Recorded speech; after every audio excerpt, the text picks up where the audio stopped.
Somos Colombia y hoy regresamos al pasado.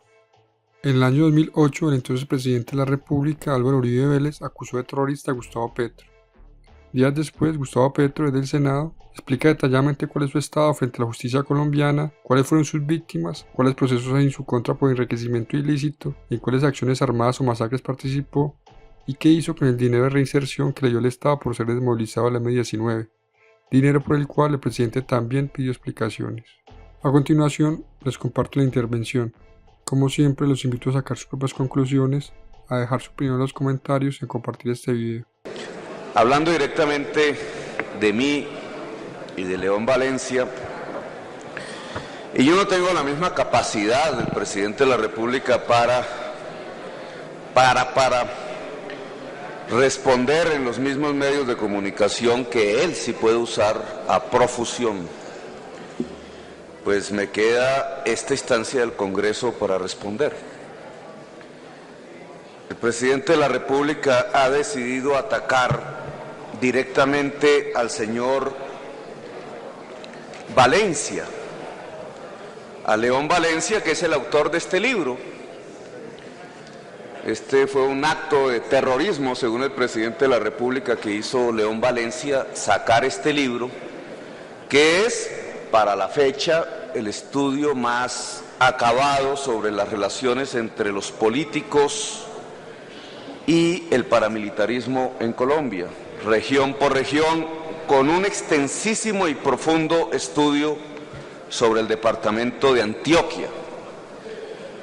Este libro le ha costado a León Valencia una amenaza directa de las llamadas águilas negras, que en nuestra investigación realmente proviene de la oficina de Envigado. La oficina de Envigado es básicamente la bolsa común de narcotraficantes antioqueños, derivada de la época de Pablo Escobar Gaviria, y han decidido matar a León Valencia. Qué triste para la historia de Colombia que al mismo tiempo que el narcotráfico unificado del departamento de Antioquia a través de la oficina de Envigado haya decidido matar a León Valencia, también al mismo tiempo el presidente de la República haya decidido matar moralmente a León Valencia. Yo pienso, señor presidente del Senado, que León Valencia merece medidas cautelares en este momento. Yo creo que a Colombia no le conviene que tras la amenaza directa de la oficina de Envigado y ahora la sarta, digamos, de discursos en su contra del presidente de la República, a León Valencia le pase algo. Así que le pido a usted, oficie a la Comisión Interamericana de Derechos Humanos, como presidente del Senado de la República, para pedir protección directa a través de medidas cautelares al señor León Valencia.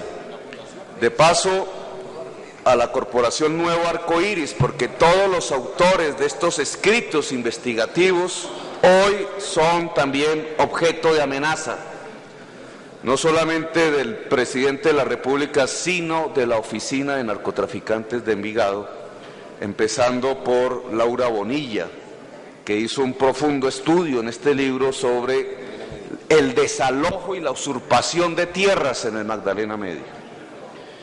El presidente de la República, en mi opinión, está desesperado. Busca con quién pelear, busca el pasado para pelear. Dado que el presente no le es congratulante en estos momentos, dado que tuvo que observar que su primo, después del fracaso del intento de asilo político, era conducido a las cárceles de Colombia, dado que ha tenido que observar cómo se devela la política de sobornos delictivos que sobre este Congreso tendió el gobierno de Colombia para hacer aprobar los artículos que cambiaban la Constitución del 91 y permitían la reelección presidencial, pues el presidente quiere iniciar una discusión no sobre el tema de Gis Medina, no sobre el tema de Teodolindo, no sobre el tema de cuántos familiares de los congresistas del periodo 2002-2006 obtuvieron prebendas diplomáticas por su voto a favor de la reelección, no sobre cómo separar tajantemente el Estado del narcotráfico, cómo separar la política de los descuartizadores de seres humanos en Colombia, sino que quiere referirse al pasado. Y ha usado mi nombre y yo me he puesto a pensar si yo no cometo un inmenso error con Colombia al permitir que el presidente de Colombia pelee conmigo sobre lo que yo hice o dejé de hacer. Tengo que decirle a la sociedad colombiana que yo solo he recibido una condena en mi existencia, y esa condena no provino de juez alguno, de proceso alguno de tipo judicial, ni por crimen alguno, sino que fue una resolución expedida por un general de la República, en los tiempos en que a los civiles nos juzgaba la justicia penal militar por acto que los militares consideraban de rebeldía. He repasado mi conducta, no solamente de mi época de parlamentario, sino de toda mi época, incluso al interior del movimiento 19 de abril M19, en el que entré cuando tenía 18 años en 1978, y disolvimos en 1991. Por esto, Jorge, tengo que decirle que yo estoy de acuerdo con lo que dice el comisionado de paz. A mí me parece que todos los movimientos políticos que de alguna u otra manera, con alguna u otra razón, han estado al lado de la violencia, deben disolverse. El M19 se disolvió por esas razones. Pero en esos años he estudiado mi conducta, está escrita en algunos libros. Sin embargo, los libros no los lee el presidente de la República, y entonces toca decirlo claramente. No existen víctimas de Gustavo Petro. No existen procesos de enriquecimiento ilícito de Gustavo Petro, ni masacres donde Gustavo Petro haya estado, ni siquiera acciones armadas donde Gustavo Petro haya estado. Gustavo Petro fue el mejor estudiante de su bachillerato en el Colegio Nacional La Salle de Zipaquirá, el segundo mejor puntaje del ICFES en 1976, y después de salir de mi carrera de economista fui concejal elegido popularmente en la ciudad de Zipaquirá, ciudad que nunca abandoné voluntariamente. Fue el ejército el que me arrastró por las calles hacia el campo de tortura que tenían en la escuela de caballería. En medio de esa época, como concejal de Zipaquirá, construí con mis propias manos, no trincheras, sino los lugares por donde van los tubos de alcantarillado de un barrio de gente pobre. Ellos fueron mis cómplices. Construimos el barrio Bolívar 83, que hoy es el barrio más grande de Zipaquirá. De allí me sacaron a la fuerza al campo de tortura. Y en las cárceles me dediqué a enseñar a leer y a escribir. Por varias cárceles pasé. En 1987, cuando pude salir, y no de lugares de privilegio, en diferentes cárceles de Colombia, pudimos sacar al M19 de la guerra. Yo me siento orgulloso de eso. Ese es mi historial y esa es la respuesta que le entrego al presidente de la República. Él dice que qué hice con la plata de reinserción, como si yo lo hubiera manejado y no su ministro del Interior, Londoño Hoyos. Pues tengo que decir que en el periodo en donde el Estado, bajo el gobierno de Gaviria y del doctor Virgilio Barco, entregó dineros de reinserción individual a la gente del M19, yo recibí 300.000 pesos. Le voy a mandar ese dinero indexado al presidente de la República para que sepa qué hice con ese dinero que él ha demandado que explique. 300.000 pesos fue todo lo que yo recibí. Sin embargo, le sirve al presidente para intentar destruir ¿a quién? Destruir a León Valencia y a Gustavo Petro porque hemos hecho estos libros. Él, los libros, yo, los debates. Simplemente porque hemos develado las relaciones que existían entre el narcotráfico en su versión más salvaje, el que descuartizaba a decenas de miles de campesinos y seres humildes de Colombia, el que usurpaba la tierra con el afán de acumularla, y el que hacía nexos con dirigentes políticos que se sentaron en estas sillas solamente para perpetuar el poder político de ese narcotráfico, la toma completa del Estado por parte de las mafias. Por ese hecho, nosotros somos vistos como enemigos por el presidente de la República, como sus enemigos. Él no le llama terroristas a la gente del M-19 o del EPL o del ELN que trabaja con él en sus despachos, ni a José Obdulio Gaviria, ni a Carlos Franco, ni a Rosenberg, mi amigo, ni a Eber Bustamante, mi otro amigo. Para él son terroristas quienes no coincidimos con su pensamiento.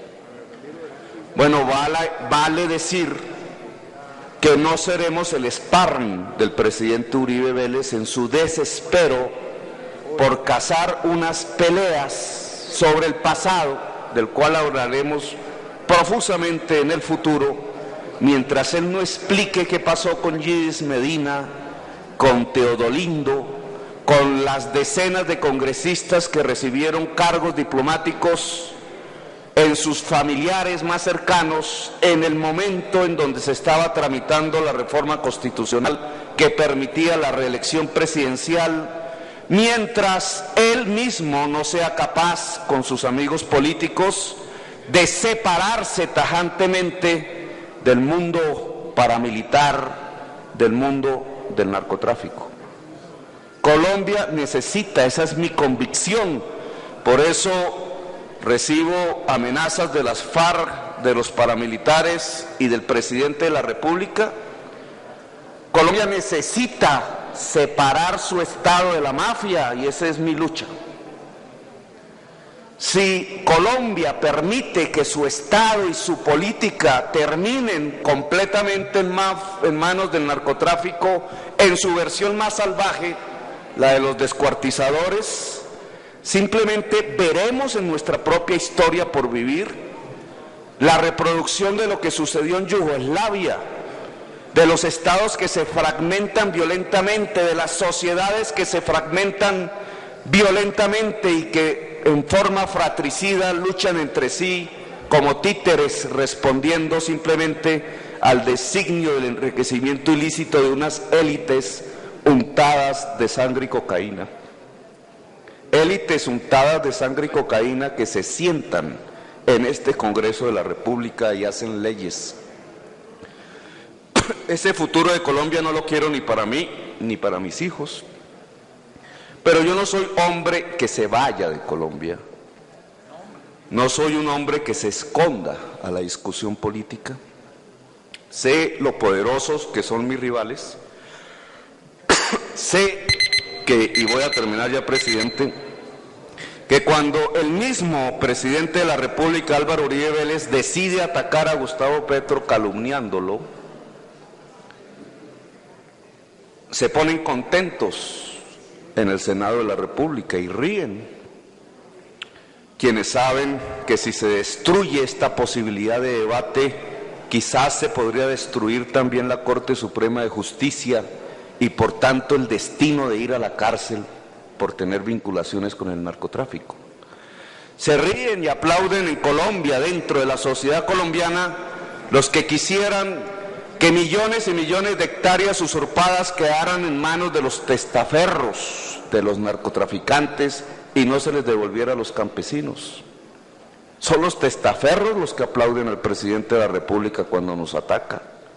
Se ríen y se ríen muchos colombianos que no entienden que el pacto que hizo el M-19 con el establecimiento colombiano en 1991, que es nuestro acuerdo de paz, fue un pacto por construir una sociedad y un Estado moderno y democrático. Es muy difícil decir en Colombia que queremos simplemente una democracia, que no queremos ni el estalinismo totalitario y mafioso de las FARC, pero tampoco ni muchísimo menos las chorreantes de sangre y cocaína motosierras con que intentaron refundar el Estado colombiano y derogar la Constitución del 91. Nosotros queremos restaurar la Constitución del 91 y el pacto que ha violado el presidente de la República y las élites que aquí se sentaron para refundar a Colombia desde una perspectiva mafiosa. Nosotros creemos que nos violaron el pacto, que nos incumplieron, que no solamente mataron a Carlos Pizarro, que no solamente en 1994 fue destruido el partido político que le dio fuerza a la Constitución del 91, que no solamente asesinaron a lo que Uribe llama nuestro cómplice, el doctor Álvaro Gómez Hurtado, con quien hicimos mayoría absoluta en la Asamblea Nacional Constituyente del 91, lo asesinaron los mismos que asesinaron a Carlos Pizarro, sino que además violaron el tratado que hicimos con ustedes y con el establecimiento colombiano. El pacto era construir una democracia moderna en Colombia.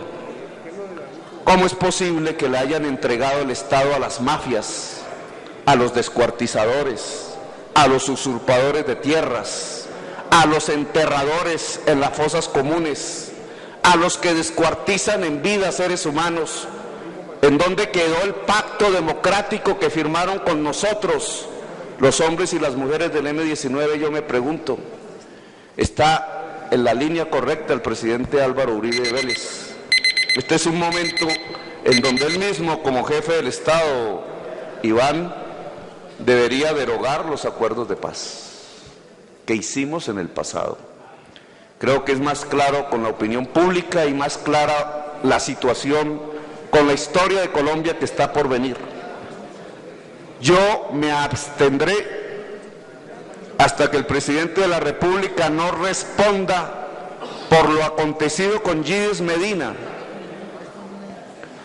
con Teodolindo, con los congresistas que le brindaron su apoyo dentro del Congreso de la República para su reelección y que hoy están en las cárceles por haberse sometido al narcotráfico, hasta que responda por la entrega que hizo la inteligencia colombiana a los paramilitares, hasta que responda por la entrega que ha venido haciendo del Estado colombiano a esa endiablada alianza entre políticos, narcotraficantes y paramilitares.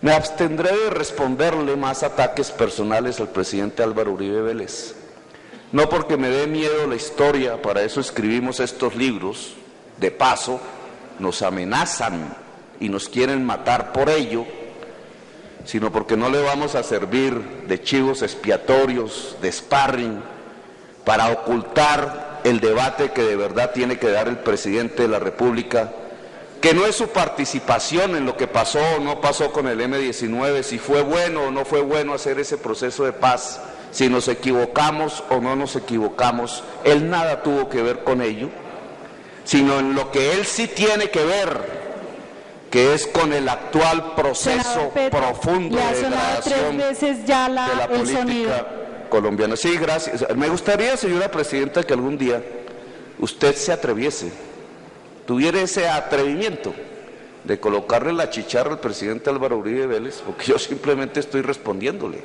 Si fuera senador lo haría, pero como es presidente de la República no le puedo poner la chicharra. Pero Pues como sería, usted sí es sería senador, una mayor responsabilidad suya y además se lo si agradecería. es senador, entonces por favor redondee para que termine con su intervención. Así que termino, señora presidenta. La propuesta del señor Restrepo es, en mi opinión, discutible y pensable, presidenta. El señor Restrepo le ha dicho a usted que disuelva su partido, señora presidenta del Senado, porque su partido está en curso en una combinación de formas de lucha, una de las peores, que yo no llamaría forma de lucha, porque el crimen no puede ser forma de lucha. Se han combinado la política con el crimen. Restrepo piensa que esos partidos se deben disolver. Yo generalizaría todos los partidos de Colombia que hayan tenido agrupaciones políticas, vínculos con la violencia en general, incluido el crimen del narcotráfico, deberían disolverse. Así que la invito, señora presidenta, a dar el paso y ponerle la chicharra a su propio partido. Gracias.